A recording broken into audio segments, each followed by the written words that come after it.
Monday was washing. That used to be the big washing on Monday. And if you could iron in the night, if it was dry enough, because it was all ringing in them days, you see. Oh, my mother did have a big old mangle that used to, you know, a big old mangle. She did have that, but it was a heavy old thing. But drying was very difficult, although we had a big, big line in the back, because we had a long garden, and if you could, my mother would iron on a Monday. But sometimes the things were not dry enough, and of course it'd have to be thrown over till Tuesday. Then Tuesday, there'd be some cleaning in the house, and a lot of shopping, because after the Friday shopping, things would be needed to buy again. You'd have to replenish the place, because you see there was no fridge or anything. You'd have to buy fresh stuff all the time, see. It was generally a good shopping again on the Tuesday. Then on Wednesday there'd be the bedrooms. Then on Thursday there'd be the whole cleaning, perhaps through the house, and perhaps a good bit of cooking. There'd be a lot of cooking, and windows would be polished on things like that. Then on Friday there'd be, the special cleaning for the grates and the scrubbing of that back kitchen. And as I'm telling you, all those shelves had to be done, and all the tables had to be scrubbed. And not an half scrubbing, real. And the back had to be scrubbed. And the toilet, my mother used to scrub her toilet every day of her life, that outside toilet. Every day. Rain, snow, thunder, or lightning, that toilet had to be scrubbed. What year were you born and where? May the 6th, 1918, here. In this house? Yes. My mother moved up here a fortnight before I was born. She gave her house up. She used to live in Bassett Street, that's parallel to the street. And my grandmother died, and my mother had a bachelor brother living here, so she gave her up a house to come up and look after him. So she brought all the tribe up here then. So how many brothers and sisters? Well, of course, then we were very poor, you see. My father was a stonemason, a jadder as they called it. He prepared the stone in Graegoresque for the stone masons that dressed the stone. And pieceworking, well, if you had bad weather, no money, and with all the family. So he joined up then when Kitchener said, I want you, and for the King's Shilling. And he joined up, and he joined the Fusiliers, that's right, the engineers. And he was out in France, I think, practically the whole time, digging trenches and whatnot. Terrible conditions. My mother used to try and tell us, my mother used to say, shut up, they don't hear that.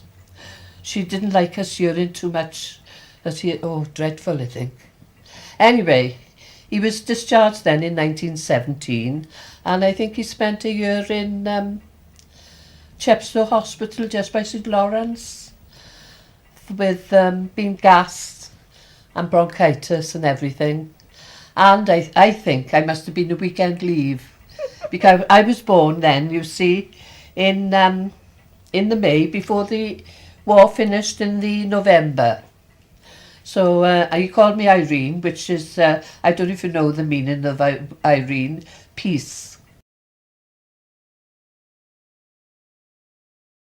Times were so bad that they had to live keen, and there was no money about. Yeah. When a girl like my mother was working for a week in the tin works for 6 shillings and handling weight and the heat of the tin work, well, they lived very keen and frugal, more or less, didn't they? Yes. No luxury at all. What did they have, innit?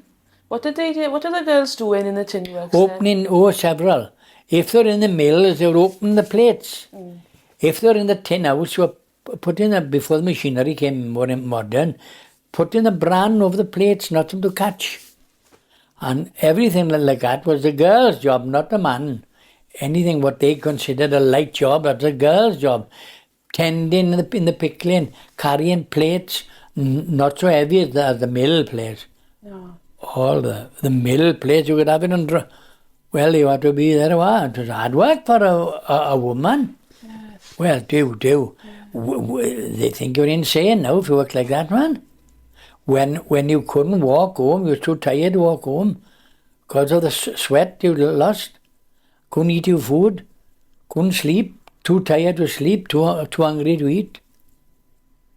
It was hard work, man. Yes. Well, only donkeys would do it. A girl, dear girl would think you were out of your mind. We did first a girl to do that, and now, man, that's good now. It was degrading, wasn't it, to see women working to that extent? But that's how it was. A lot of the girls did it, though. Oh, well, that was only work, yeah. My mother was in the tin works. Mary Benjamin in the tin house. Auntie Maggie Chain in the tin house. That was the only work. Some were lucky to have a job in a shop or have a trade sewing. Otherwise, you had no. Well, you couldn't take him all. There wasn't enough shops in Morriston. If it was 50 shops were taking girls, that's what all it was. Do hard work. Men working, women working like men. Coming home, you can see them taking the shirts and dress off and squeezing the perspiration out of it like running out for tap. Well, if you saw girls working to that extent now.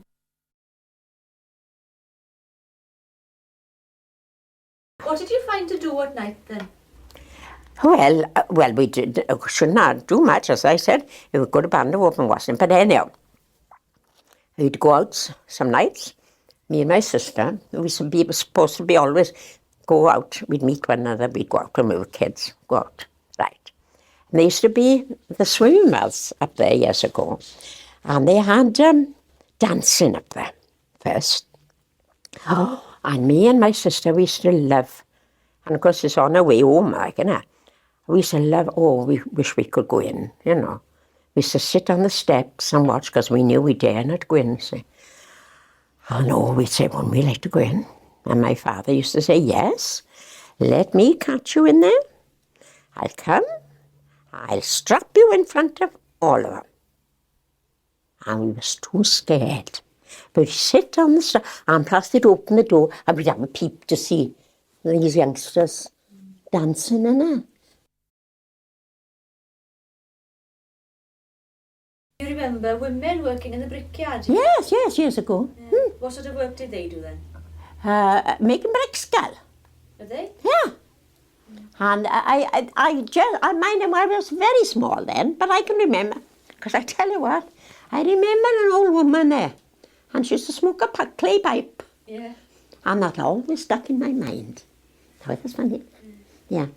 Oh yes, women. No, nothing but women to work in the brickyard, as they call the brickyard, making bricks. Yes, married women, oh aye. So not all women stayed in the house? No, not once they got married? Not all, I mean some, perhaps they, of course you see some used to like a little drink, you know.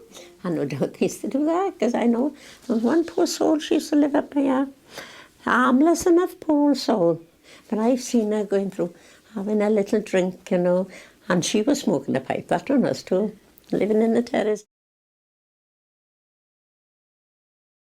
She was in service when she met my father. She was in service with a Dr. Morgan on the High Street, and it was from him that she knew so much about how to do different ointments and medicines.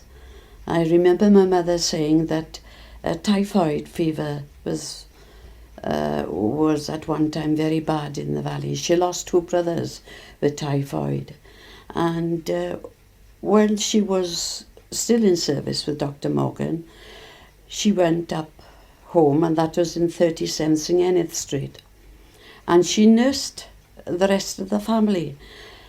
But one thing she used to do was to stand in the centre, and she used to burn sulphur rock. And sulphur rock was supposed to have, and she never had typhoid, so it must have worked. So I think that's where the old remedies of of all these plasters and wonderful ointments, and the wonderful nurse that she was, and the wonderful cook too, to feed us all. But when she was married, she didn't go out to work. Oh, she didn't have a chance, not with 10 children. One of them, I mean to say, I think with my eldest brother and my second brother, I think she must have had 2 in about 18 months. I don't think there was very much between them, between Arthur and Evan. Oh no, I don't think she would. She had enough work to do in the house. So when your parents married, how many children did they have? 6. What were they? Three girls, that's right, 3 girls and 3 boys. And then did your mother work afterwards? My mother was only 46. Well, no, she couldn't really go to work because, I mean, there was 6 of us. And women didn't go to work those days. But did she take work in? Yeah, she used to do a bit of washing or scrub if somebody would move in house. She'd scrub for them, you know, scrub the house before they moved in. But otherwise... just pick up occasional work like menial that? jobs for about 1 and 6. Well, she used to, before she got married, she used to scrub in a boarding house, a bit of tell me, and she used to have 1 and 6 for that, and it's a great, I can remember the house, because it was not long demolished, and that was a 3-storey house, and she used to scrub the bedrooms out. She'd have 3, 1 and 6. Now, born 1908, the 13th of January, one of 12 children, living up in the valleys, Treorchy, a miner's daughter, and left school at 11 because I had a sister that was, I think she had meningitis, and she was dying, and they were downstairs, no hospitals to take him, and there was one younger, so I had to look after the baby, so I didn't go any more school. And then the housing conditions were shocking. The floods used to come in periodically from the river at the back, the Taff-filled river, and we had to put sacks, planks up, but we were upstairs, up in the bedrooms, and then you would come down, and one day I was cleaning the pantry, and a rat went right over from the river. It was terrible. The hygiene was dreadful. When we survived. The toilet was down the bottom of the garden, no bathroom, and then they used to have a tub in the kitchen, and that's where they used to bath, and all us children in and out. Oh, it was very primitive.